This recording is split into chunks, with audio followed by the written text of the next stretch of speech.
তিনি district council member Shri Joylal Das মহাশয় Chongmari by 1 নম্বর সিমনা মান্ডায় ভারতীয় জনতা পার্টি ও সিপিএম কংগ্রেস তে টিপ্রা মথাनो याकरै 62 नुखुंनि 211 ভোটার্স রমফাইকা ব্যুরো রিপোর্ট নগবাদ টিভি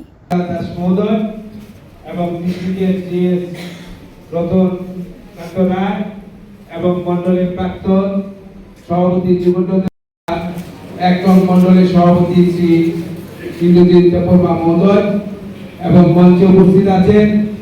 আমরা থেকে আজকের আলোচনা এগোতে চাই না। আমি আবারও আজকে এই যোগদান সভায়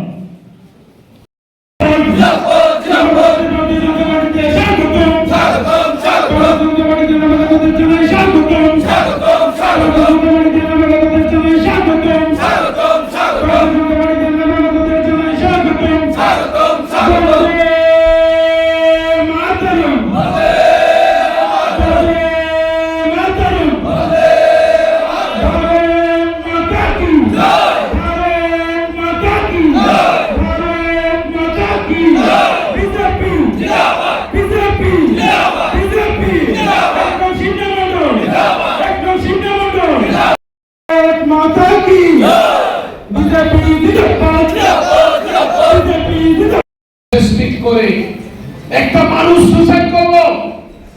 director of general police Dhankhar সাহেব, এই ঘটনা অস্বাভাবিক।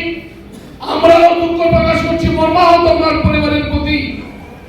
ওনার সব জিবির পোস্টমর্টম রুমে আছে, ডাক্তার বাবুরা পোস্টমর্টম করছে।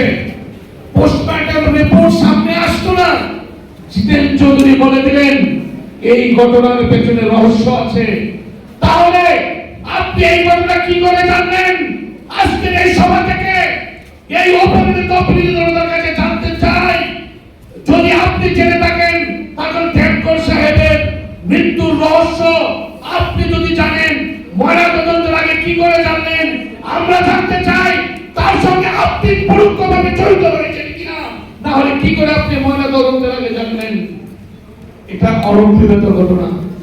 কিন্তু আমরা দেখলাম এই ঘটনার পেছনে রহস্য আছে। এই শিবনার মানুষ বলে গেছেন, পঞ্চবটির মানুষ বলে গেছেন, সাতচল্লির মানুষ বলে গেছেন, যজ্ঞেশ্বরকারী বলির মানুষ বলে গেছেন। কার সামনে শাসনে এই সব ঘটনাগুলি হয়েছে? কারা সরকারে ছিল? সুকান্ত দেববর্মা হত্যার কথা রতনদা বলেছেন। চেম্বারের মধ্যে গুলি করে মারা হয়েছিল। সুকান্ত দেববর্মার সহধর্মিণী সেদিন তৎকালীন মুখ্যমন্ত্রী মানিক সরকারের কাছে কার্যত অনুরোধ করেছিলেন আমার স্বামীর হত্যার সুষ্ঠু তদন্ত করে বিচার চাই। মানিক সরকার তারপরে আরো প্রায় 16 বছর মুখ্যমন্ত্রী ছিল। কোথায় সুকান্ত দেববর্মার হত্যার বিচার তো পেল না। সুকান্ত দেববর্মার কেসের আসামিদের তো গ্রেফতার হলো না। কোন গণতন্ত্রের কথা বলছেন? আজকে পাহাড়ি বাঙালি বিভাজন করার চেষ্টা করছেন, যেখানে ভাই ভাইয়ের সম্পর্ক। আজকে যখন প্রধানমন্ত্রী আবাস যোজনার ঘর সাতটুপিয়া পঞ্চায়েতের কোন মাল অ্যাকাউন্টে যদি এই টাকা ঢুকছে, তো ব্যাংকাবারের কোন জনজাতিমার অ্যাকাউন্টে কিন্তু ঢুকে যাচ্ছে। আজকে কিন্তু বক্সনগরের একজন সংখ্যালঘু মায়ের অ্যাকাউন্টেও প্রধানমন্ত্রী আবাস যোজনার ঘর ঢুকে যাচ্ছে। কারণ আমাদের স্লোগান সবকা সাথ সবকা বিকাশ। শিক্ষা, স্বাস্থ্য, বিদ্যুৎ, পানীয় জল, রাস্তাঘাট আপনারা লক্ষ্য করতে পারছেন। হ্যাঁ, এই শিবনা অঞ্চলে